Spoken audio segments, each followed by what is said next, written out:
Imagine you're sitting in like a 12-person steering committee meeting. Oh, boy. Yeah, you know the exact kind of scenario I'm talking about because, well, we have literally all been trapped in one. Right. The air in the space feels heavy, time seems to have just completely stopped, and the cognitive overload is palpable. It's the worst. It is. You have a mix of functional leads and maybe two C-suite observers parked in the corner, and those observers have completely checked out. Oh, for sure. They're definitely scrolling through emails under the table. Exactly. The original agenda is just a distant memory at this point. Mhm. Two department heads are locked in this endless, highly granular turf war about some minor technical dependency. And the chair's doing nothing. Nothing. The person ostensibly chairing the meeting is just watching it happen, paralyzed by the friction. The whole dynamic is just spiraling. Yeah. And then someone who hasn't spoken a single word for the first 20 minutes Hmm. simply opens their mouth and utters 3 sentences. And instantaneously, the entire dynamic shifts. The group literally reorganizes itself around them. It is a remarkable psychological shift to witness in real time because the atmospheric pressure in the space just drops and the collective anxiety, it dissipates. Yeah, and the kicker is the person who spoke up isn't the boss. Right. They don't hold the highest title at the table. They didn't even drop some revolutionary industry-disrupting idea that nobody had ever thought of. No, they didn't need to. Right. They simply use highly specific structural language. Mm-hmm. And that scenario comes straight out of the source material we are pulling apart today. It's a brilliant script from a program called Sharp English Episode 10, featuring hosts Marcus and Zara. It's a great one. It really is. Our goal for you in this deep dive is to basically decode this elusive concept of leadership voice. Because, people throw that term around endlessly in corporate development, but pinning down a functional definition is notoriously difficult. It is. And it's difficult largely because corporate culture tends to define leadership by, well, what it looked like in movies, rather than how it functions in reality. Right, the whole alpha dog thing. Exactly.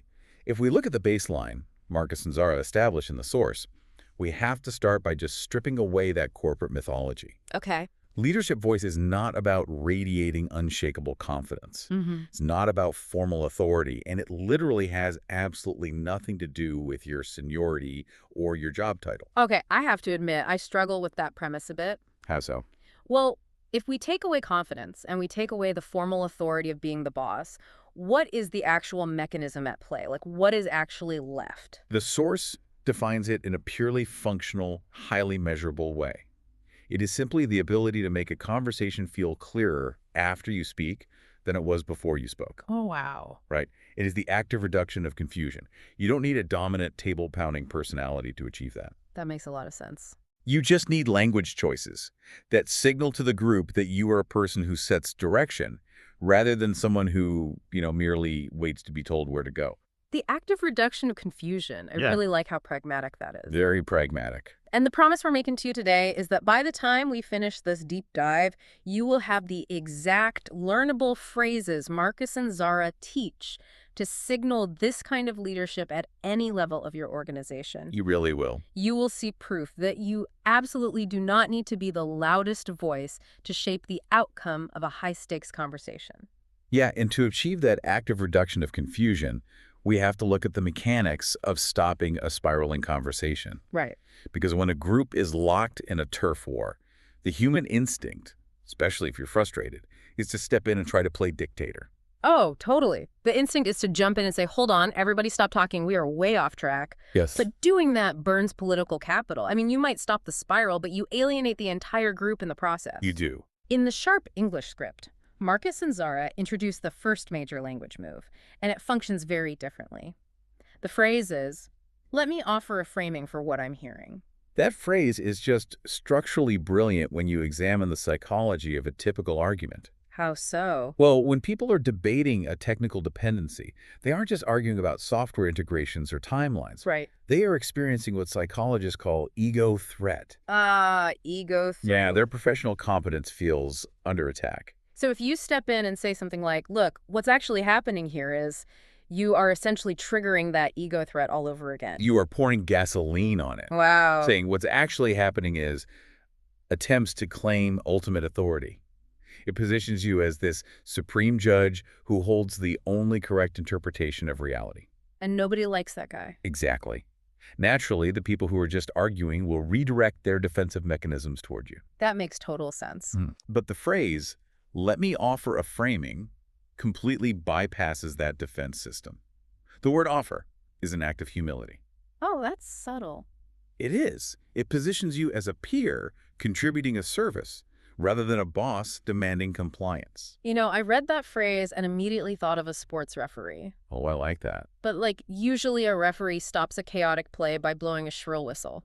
Everyone freezes, usually annoyed, and the momentum is just killed. Right. Using "let me offer a framing" isn't blowing a whistle. It's more like stepping onto the field and quickly repainting the boundary lines while the players are still moving. That's a great analogy. Right. Suddenly, everyone looks down, sees the new lines, and knows exactly where the game is supposed to be played. That visual works perfectly because it highlights the organizational nature of the phrase. You aren't telling people they are wrong, you are elevating their argument. Elevating it, yes. You're naming the root of their conflict at a conceptual level above the frustrating details they're currently stuck in. For instance, you say, "let me offer a framing for what I'm hearing. I think what we're trying to resolve is whether this is a sequencing problem or a resourcing problem." Oh, I see. You've just taken a messy emotional debate and turned it into a clean binary choice. Exactly. The invisible obstacle is now visible. And suddenly, you give all those checked out C-suite observers staring at their phones a reason to look up. You force the arguing parties to answer a specific question instead of endlessly relitigating their entrenched positions. But wait, here's the danger, right? Once you stop that argument, you create a vacuum. You do. The chaos pauses, and people are looking at these newly painted lines. If you don't fill that vacuum immediately with a decision point, the chaos is going to rush right back in. Oh, absolutely. A diagnosis is intellectually satisfying, but it doesn't do the actual work of moving a project forward. Right. A meeting cannot simply stop at a brilliant observation. It requires a destination. Which brings us to the next pivotal move from Marcus and Zara's script. Once you've framed the problem, you have to push the group forward. Yes. The suggested phrase is, "here is what I think we need to decide, and then we can move." Such a powerful sentence. Now, I need to push back on this a little because my reaction was identical to one of the hosts in the source material. Okay, let's hear it. Doesn't saying "I think" severely weaken the statement? If we're talking about projecting influence, shouldn't you just drop the hedging and say, "here's what we need to decide, full stop"? It is a very common instinct to strip away qualifying words to sound, quote-unquote, stronger. We are taught that hedging diminishes our impact. Right, that's what all the business books say. But we have to look closely at the context of the environment. If you drop "I think" and simply state, "here's what we need to decide," you present your decision point as an absolute, indisputable fact. Which sounds highly authoritative. It is authoritative, and if you are genuinely the CEO, by all means, state it as a fact. Fair enough. But in our scenario, you are stepping in as a peer among equals, or perhaps even addressing superiors. In that specific context, keeping the phrase "I think" is an exercise in strategic humility. Let me challenge that, though. In highly combative corporate cultures, doesn't strategic humility just look like weakness?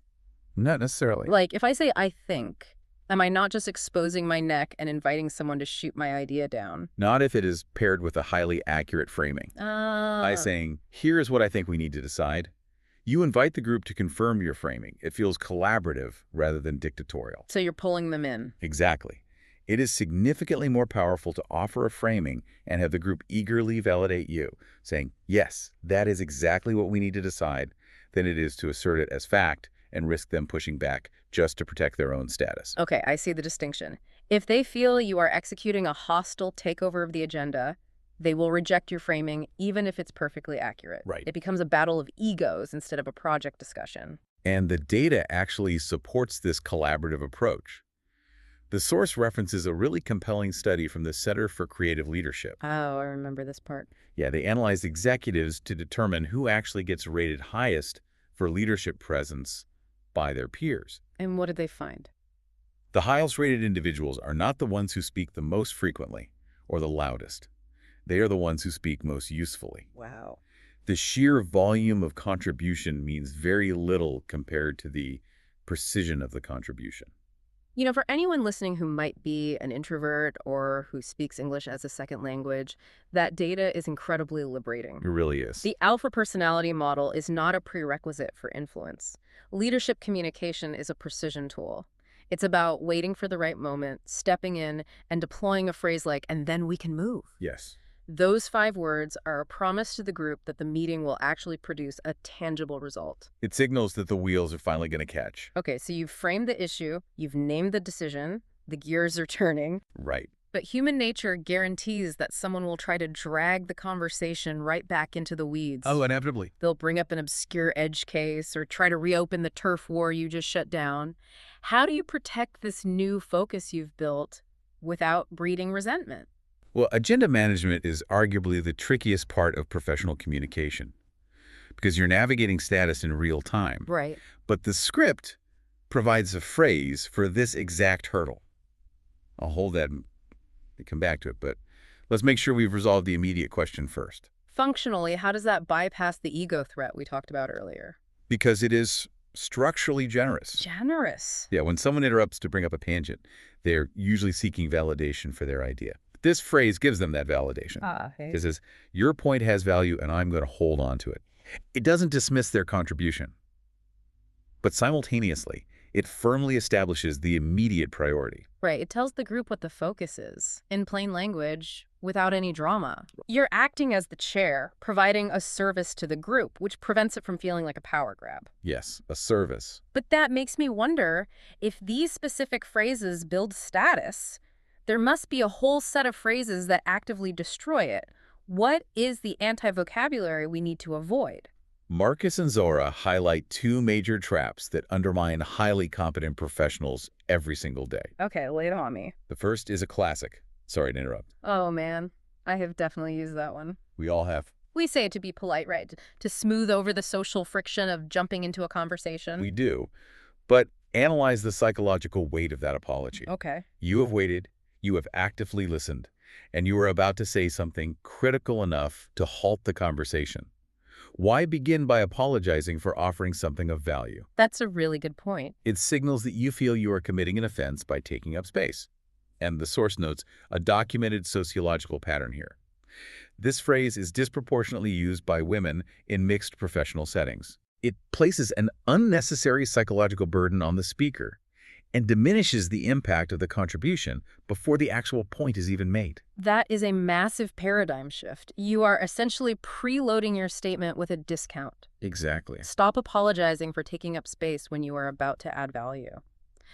So, what is the second trap to avoid? The second trap is asking for permission. Yeah. Specifically using the phrase, does anyone mind if I, does anyone mind if I offer a framing here? Asking permission to be useful. Yes. I was thinking about this earlier, and it reminds me of a surgical theater. Oh, how so? Imagine a patient is coding on the table, the monitors are blaring, and the lead surgeon is visibly overwhelmed. Okay. If a nurse sees exactly what went wrong, they don't say, "Excuse me, does anyone mind if I hand you the scalpel?" Right. They just hand the surgeon the correct tool. The usefulness of the tool is its own permission. That is a highly accurate parallel. Uh-huh. In a high-stakes professional environment, seeking permission signals that you doubt your own right to be there. The core assumption of strong leadership communication is that your usefulness justifies your interjection. If your framing clarifies the confusion, nobody is going to be upset that you didn't ask for their consent first. They'll just be glad you did it. They will simply be relieved that the bleeding has stopped. Okay, let's apply that to the most difficult scenario of all. Sometimes the confusion in a room isn't caused by a tangent or a disagreement over sequencing. Sometimes it's much worse. Yeah. Sometimes the obstacle is a massive past failure. I am talking about the dreaded project postmortem. Ugh, the retrospective that devolves into a tribunal. Yes. These are incredibly difficult to manage because everyone is stuck in a loop of blame. Right. Departments are pointing fingers, revisiting old decisions, desperately trying to protect their own reputations. The environment becomes toxic. It really does. You can't just throw a framing at that and expect everyone to calm down. You can't, because the psychological dynamics are entirely different. In a postmortem, the human brain is actively engaging in the fundamental attribution error. Which means We look for a scapegoat, to alleviate the discomfort of operational failure. Ah, right. But the script gives us a masterstroke of a phrase designed specifically for this scenario. I want to separate what happened from what we're going to do about it. I want to separate what happened from what we're going to do about it. It's a clean severing of the timeline. Exactly. But does that risk sounding like toxic positivity? Anyway, Like, if an operational failure caused weeks of stress and someone steps in and says, hey, let's focus on the future, it often feels like they're invalidating the operational trauma the team just went through. It destroys whatever psychological safety is left. that is exactly why this specific phrasing is so vital. It does not demand positivity. Okay. In one breath, you are acknowledging the reality of the past. What happened is treated as a serious subject that requires analysis. Right. You're not sweeping it away. You're not sweeping the failure under the rug. But simultaneously, you establish a boundary. You honor the review, but you accelerate the recovery. So you're basically telling the group, we will analyze the history, but right now we are building the roadmap. Precisely. By separating the two concepts, you give people permission to lower their defensive shields. Because they don't feel attacked anymore. Right. When people know the current agenda item is strictly about forward motion, they stop needing to defend their past actions. It closes the door on the loop of recrimination before the group can wander further into it. Think about the agency that gives you, listening to this right now. You don't have to sit silently while a retrospective devolves into a finger-pointing spiral. No, you don't. You can use that single sentence to fundamentally rescue the dynamic and restore psychological safety. If we synthesize the core philosophy Marcus and Zara reveal across this script, it points to a radical redefinition of professional influence. Oh, yeah. It is not an innate aura. It is a highly deliberate sequence of actions. It's the discipline to wait, the active listening required to identify the real conflict, the choice to organize the group rather than dominate it, and finally, the deployment of a specific practiced phrase. Which leads us directly to the challenge presented in the source material, and we are happily passing this challenge on to you. Yes. In your very next meeting, try this. Do not speak first, even if you usually lead the discussion. Just wait. Just sit in the silence and wait. Listen until you hear what the conversation is actually about, beneath the surface-level details. And then, when the group starts to lose focus, use the phrase, let me offer a framing for what I'm hearing. And for a real test of your skills, write down the framing you just offered. Oh, that's good. Look at the paper. Did you actually capture the root conflict? Developing the ability to consistently and quickly name the real question in a room is arguably the most valuable professional skill you can cultivate. It fundamentally changes how people perceive your value. It really does. And it leaves me with a final, somewhat provocative thought for you to mull over. We spend so much time in corporate culture idolizing aggressive, loud leadership models. We do. You know, the people who pound the table and dominate the airwaves. But if true influence is largely about restraint, if it's about knowing when to speak and simply offering a humble service of clarity to a confused group, might the most powerful leaders actually be the quietest ones? Think back to that person in our opening scenario. 12 people arguing. She said nothing for 20 minutes. When she finally spoke, she changed the entire trajectory of the project. It's a fascinating paradox to leave them with. Silence isn't absence, it is preparation. Keep that in mind next time you step into a crowded meeting. Keep your communication sharp and your meeting shorter. We'll catch you on the next deep dive.